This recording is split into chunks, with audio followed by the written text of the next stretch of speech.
नमस्कार, मैं कृष्णा उपाध्याय और आप देख रहे हैं IBN7 भारत।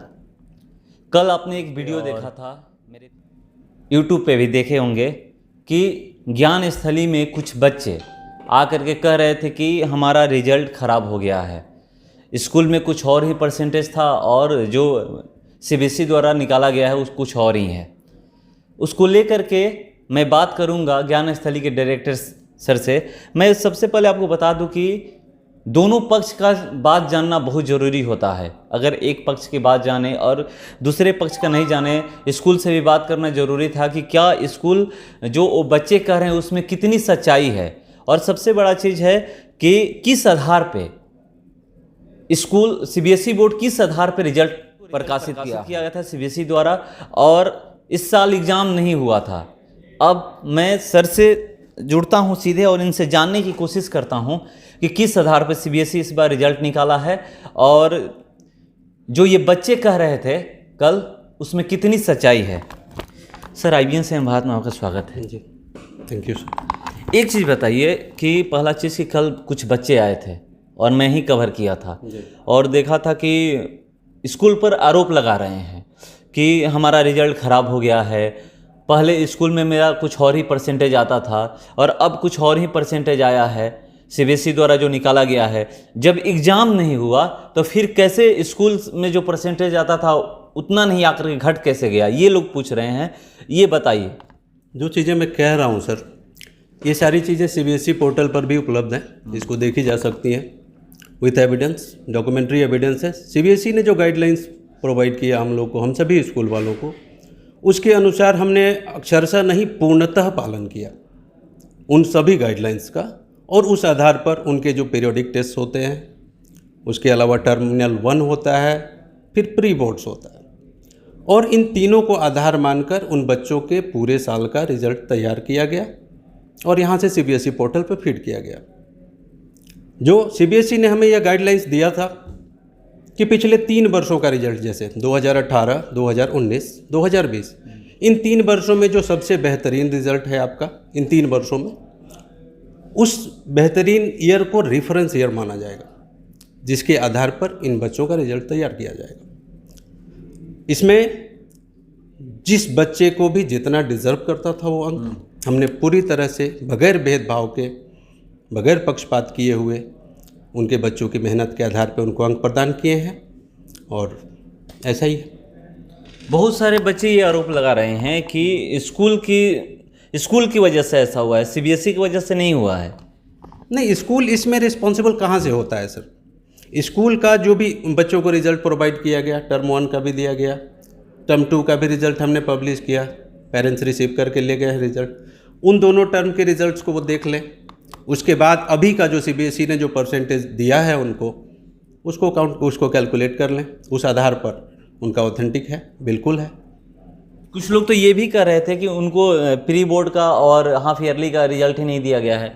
नहीं, वो लेने के लिए, रिसीव करने के लिए आए नहीं। अच्छा। जैसा कि मैं बता दूं, जिन बच्चों का ये आरोप है, मैं बताऊं कि इवन उनकी उपस्थिति के लिए भी पूरे साल बच्चों ने क्लासेस को अवॉइड किया। कई तो पेरेंट्स की सहभागिता भी थी इसमें, पेरेंट्स भी सपोर्ट कर रहे थे। हम पूरे साल हमारे क्लास टीचर, हमारे प्रिंसिपल इस चीज़ को लेकर संघर्षरत रहे कि जैसा गवर्नमेंट का गाइडलाइंस था, सितंबर महीने से क्लासेस शुरू हो चुकी थी हमारे यहाँ 50% अटेंडेंस के साथ, जैसा सरकार का गाइडलाइन था उसके मुताबिक हम हमेशा अप्रोच करते रहे कि मैक्सिमम उपस्थिति मिले उसके मुताबिक। लेकिन बच्चों ने स्कूलिंग को अवॉइड किया। एग्जामिनेशन के समय में जो उपस्थिति रही और जो फ्री एंड फेयर मार्क्स थे उनको अलर्ट किए गए उसके मुताबिक से। क्या परीक्षा के समय सारे बच्चे उपस्थित थे? नहीं, कई सारे, कुछ ने टर्म 1 छोड़ा, कुछ ने टर्म 2 छोड़ा। तो उनकी वैकल्पिक ऐसी व्यवस्था की गई थी फिर से एग्जाम कराया गया। तो पुनः एग्जाम कई बच्चों का कराया गया, पुनः एग्जाम लिया गया उनका। और जो बच्चे उपस्थित हुए हैं, जो नहीं हुए हैं, उन सभी को भी मार्क्स एकदम उनकी प्रीवियस परफॉर्मेंस के आधार पर भी पूरे थ्रू आउट द ईयर जो उनकी परफॉर्मेंस रही है उस आधार पर दिए गए मार्क्स उनको। तो कैसे ये मार्क्स दिया गया है? एक चीज़ जैसे कि सिर्फ एग्जाम के बदौलत या फिर स्कूल के वे में बिहेवियर कैसा है, ये भी नहीं, बिहेवियर मैटर नहीं करता सर। बिहेवियर के आधार पे अंक नहीं दिए जाएंगे।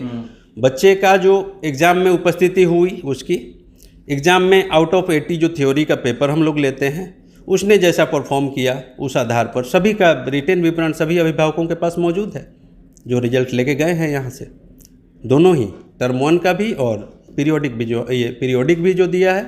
पीरियोडिक हमने ऑनलाइन भी कंडक्ट किया था, एक रिटेन भी कंडक्ट किया था, प्री बोर्ड भी कंडक्ट किया था, जिसका सभी का अंक पत्र हमने अभिभावकों को एक निर्गत किया है।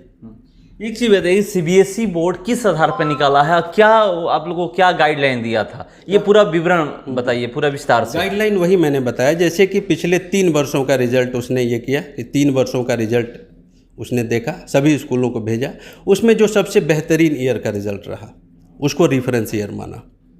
उस रेफरेंस ईयर के आधार पर ही उन बच्चों के अंकों की समीक्षा की गई और उसके अनुसार उसने अपलोड लिया। तो ये कैसे तो बच्चे कह रहे हैं कि हमारा 90 आया था किसी का और सीबीएसई से जब फाइनल रिजल्ट आया है तो 87 या फिर कम आया है, किसी का 75 आता था, वो बोल रहे हैं कि मेरा 60 आ गया है, किसी का 59 आ गया है, हमारा कल स्कूल में इतना आता था और सीबीएसई जब बोर्ड की तरफ से आया जबकि एग्ज़ाम नहीं हुआ है तो फिर कैसे कम हो गया, ये लोग पूछ रहे हैं। डिजिट्स जो भी फीड किए जाते हैं सर कंप्यूटर में, वो मैन नहीं है कि अपने से कन्वर्ट कर देगा। हम डिजिट्स जो भी फीड करेंगे बच्चे के अंक पत्र के आधार पर ही करेंगे, वो बदल नहीं सकता। नहीं 75% जो कह रहे हैं, अब वो बच्चे स्वयं जानते होंगे कि उनकी क्या अंक पत्र में उनकी क्या उपलब्धियां रही हैं, उन्हें स्वयं पता है, उनके अभिभावकों को पता है। एक चीज़ और भी आरोप लगा रहे हैं बच्चे कि जैसे उनको अंदर नहीं आने दिया जा रहा था, गेट पर ही वो खड़े थे, तो क्या इसमें कितनी सच्चाई है? मैं तो बाद में आया, तो मैं जब आया तो देखा कि वो लोग अंदर से ही बाहर जा रहे थे। मैं गेट पे उन लोगों को कवर किया, जो अपनी बातें वो रखे हैं हमारे सामने। मगर क्या शुरू में क्या हुआ था कि आप लोग अंदर नहीं आने दे रहे थे, वो लोग कह रहे हैं कि अंदर नहीं आने दे रहे थे, इसमें कितनी सच्चाई है? अंदर नहीं आने देने की, इस स्कूल के बच्चे हैं सर, अंदर नहीं आने देने की कोई वजह नहीं होगी। हाँ, बच्चों की उपस्थिति इस तरीके से हुई वहाँ, जिससे हमारा जो सिक्योरिटी गार्ड है उसको भयभीत किया बच्चों ने। अच्छा। काफ़ी थ्रेटनिंग किया, खोलो पत्थर मारेंगे, ये करेंगे, वो करेंगे। इसमें उसने क्या किया कि गलती से अब मारे नहीं, कुछ करे नहीं, कुछ अकरेंस ना हो जाए, क्योंकि बस गाड़ियाँ वगैरह खड़ी थी, शीशे वगैरह ना फोड़ दें बच्चे। हमारी बगैर कॉन्सेंट के उसने अपने एक परिचित थे उनके जो लोकल थाना स्टाफ, उनको फ़ोन किया। उन्होंने क्या किया कि वो पूरी थाने की टीम को यहाँ उन्होंने भेज दिया कि ज्ञानस्थली में एंटी सोशल एलिमेंट्स जुट गए हैं। हाँ, यही मुझे करके फ़ोन किए थे वो लोग, फ़ोन किए कि भैया यहाँ पे प्रशासन आ चुकी है, आप आइए प्लीज़, थोड़ा हमारी हेल्प करिए। तो मैं आया तो देखा कि प्रशासन पहुँची हुई थी।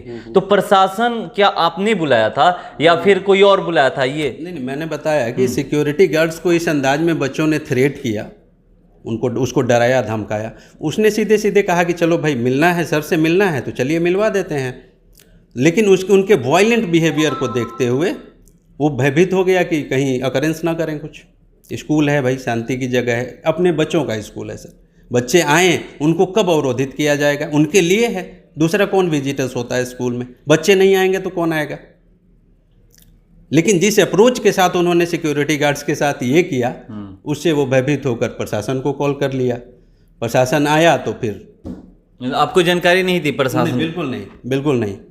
हम तो यहाँ तैयार हो रहे थे कि बच्चों को एक क्लास में बैठ के उन सबके साथ मीट किया जाए। हमें जैसे खबर मिली यहाँ से कि बच्चे आए हुए हैं मिलने के लिए, तो चूंकि अब काउंटर पे खड़े होकर उनसे बात नहीं की जा सकती थी, तो हमने अपने कर्मचारियों को कहा कि क्लास में व्यवस्था कीजिए इन बच्चों को बैठाने की, जो भी आए हुए हैं शांतिपूर्वक, जो भी जिनका भी कंप्लायंस है। अभी भी मैं कहता हूँ, जो भी बच्चे आए 20 की संख्या में, 50 की संख्या में, 100 की संख्या में, मैं उनसे बात करने को तैयार हूँ। उनका जो भी कंप्लायंसेज है, ग्रीवांसेज है, उस पर बात करेंगे। बात करने से हर समस्या का निदान होता है ना। वायलेंट बिहेवियर, वायलेंट अप्रोच, बच्चों को भी ये याद रहना चाहिए कि ये हमारा विद्यालय है, मंदिर है। हम यहाँ अपनी बातों को तरीके से रखते आए हैं। यहाँ हमने मैनर्स सीखा है बचपन से। यहाँ के शिक्षकों के प्रति सम्मान होना चाहिए। अपनी बातें रखने का, कड़ी से कड़ी बातें भी नरम शब्दों में रखी जा सकती हैं।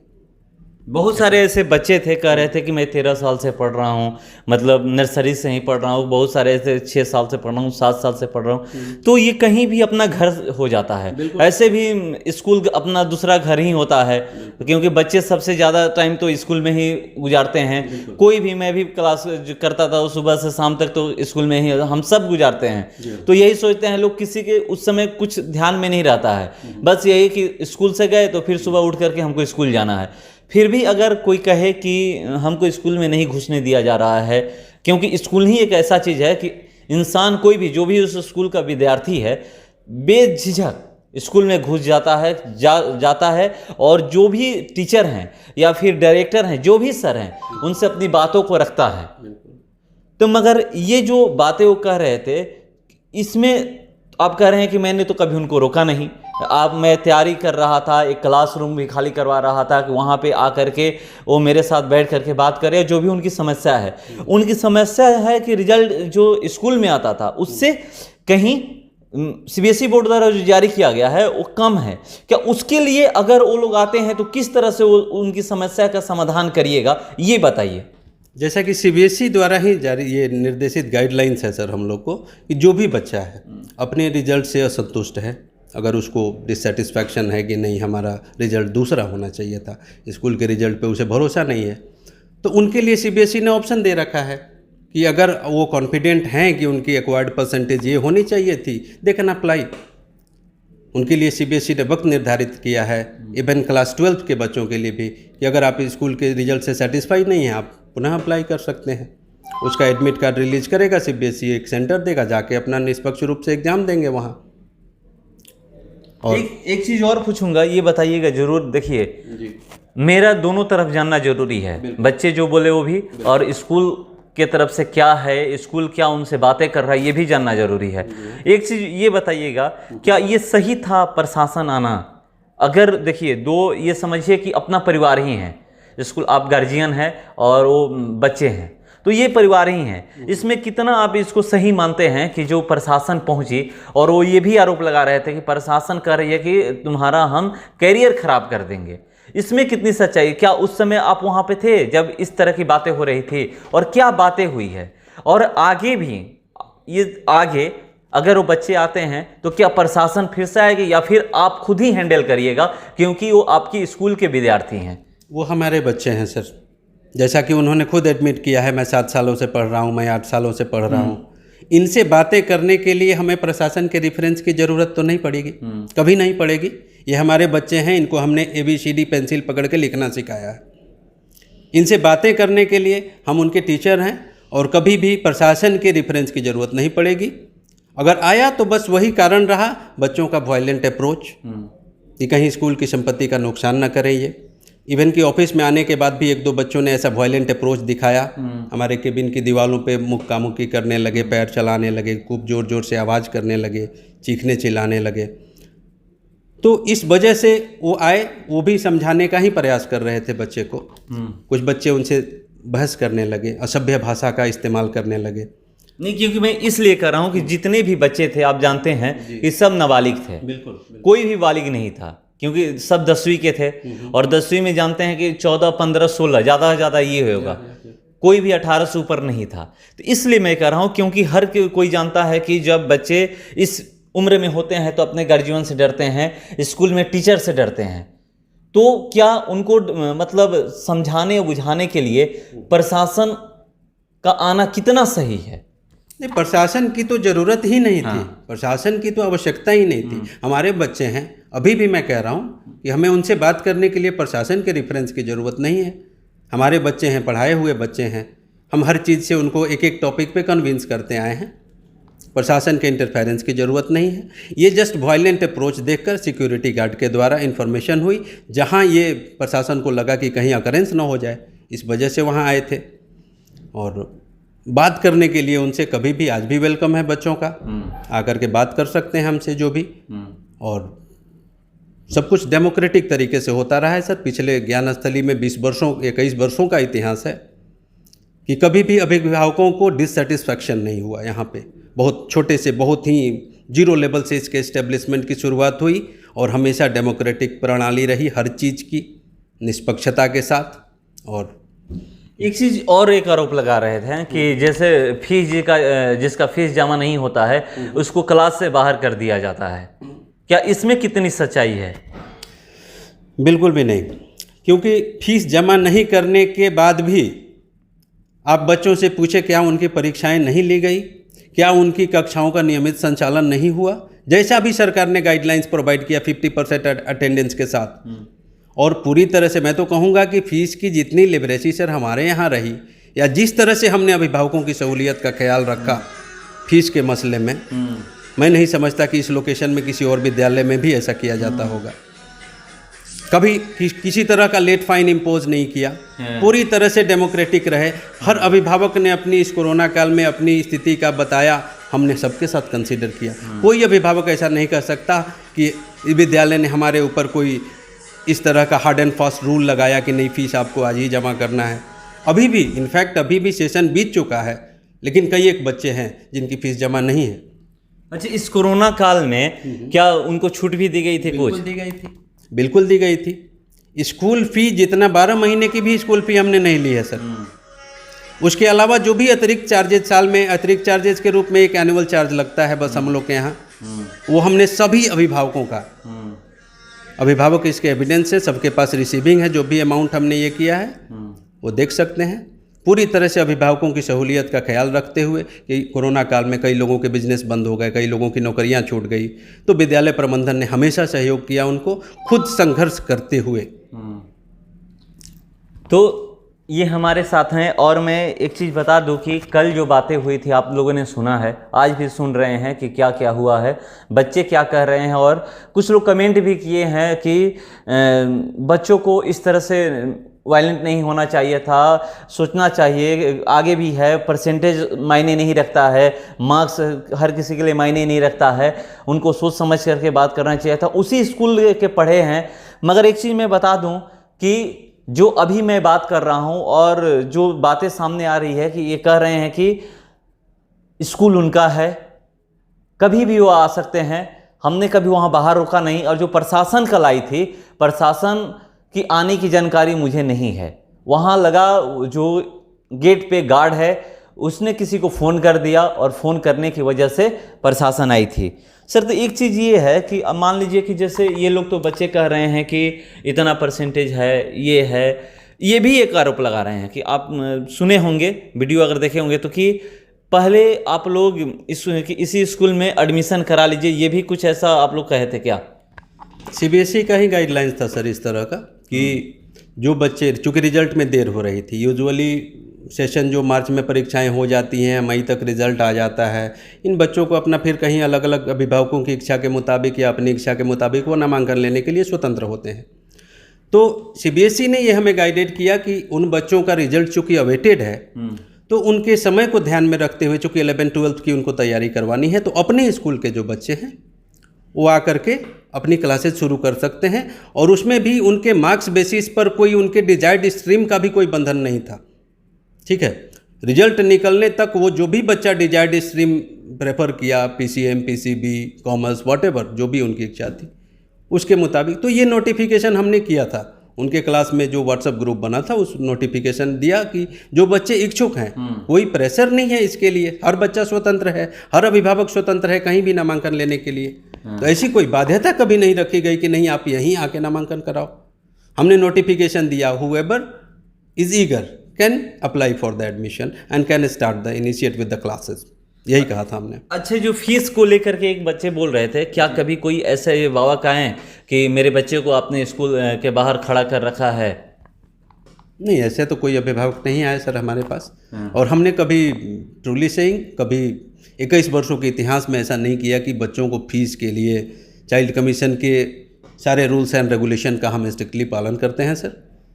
और इस वजह से ही ज्ञानस्थली इस लोकेशन में पॉपुलर हुआ है कि हमारे कैंपस का अनुशासन, हमारे बच्चे, और फीस को लेकर बहुत ही फ्लेक्सिबिलिटी रही है हमारे यहाँ शुरू से।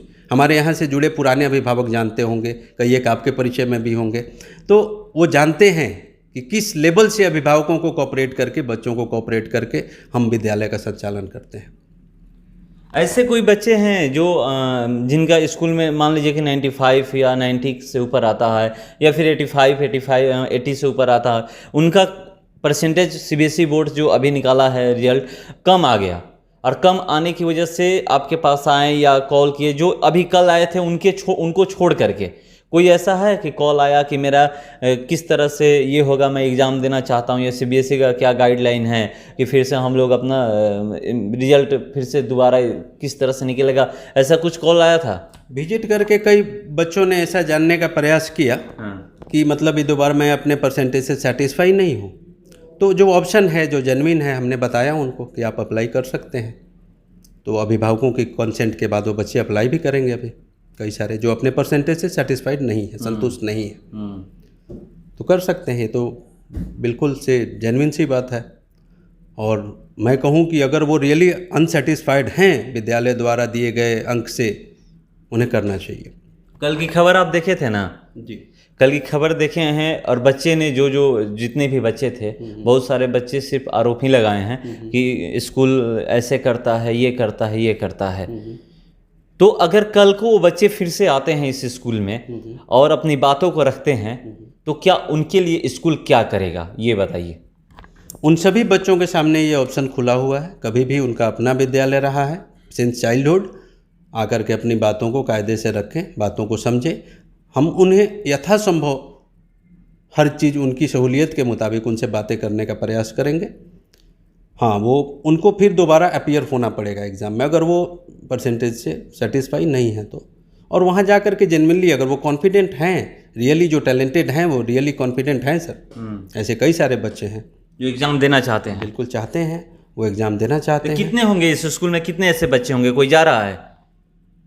जितने लोगों ने संपर्क किया है, अभी 8 से 10 लोगों ने संपर्क किया है हमसे, वैसे बच्चे जो चाहते हैं कि हम पुनः अपीयर हों।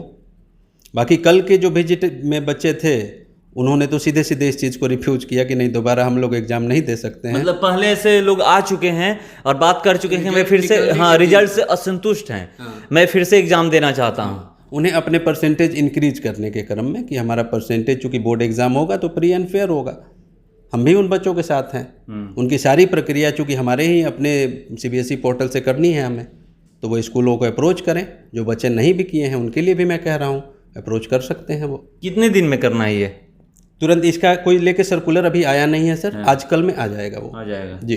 तो और जैसे ही पोर्टल खुलेगा मैं इन बच्चों को फिर से नोटिफिकेशन करूंगा कि जो बच्चे असंतुष्ट हैं वो पुनः अप्लाई कर सकते हैं। चलिए, तो हमसे बात करने के लिए बहुत बहुत धन्यवाद। Thank you sir. तो देखिए, ये हमारे साथ थे ज्ञान स्थली के डायरेक्टर, और मैं आपको बता दूं कि इन्होंने कहा कि जो बच्चे एग्ज़ाम देना चाहते हैं, जो अपने रिजल्ट से असंतुष्ट हैं, वो आ करके ये हमसे संपर्क कर सकते हैं और एग्ज़ाम दे सकते हैं। बहुत सारे ऐसे बच्चे हैं जो आए हैं। और एक चीज़ मैं आपको बता दूं कि ये भी कर रहे हैं कि ये उनका स्कूल है, वो कभी भी आकर के अपनी बातों को रख सकते हैं, उसके लिए प्रशासन की ज़रूरत नहीं है। जो भी होगा, ये उनका घर है, आकर के वो हमसे बात करें, हमसे जो भी कहना है हमसे कहे आकर के। मैं हर उनकी समस्याओं को, जो भी उनकी समस्या है, उसका समाधान करने के लिए हम लोग तैयार हैं। चलिए, फिलहाल इस खबर में इतना ही। बने रहिए हमारे साथ। नमस्कार।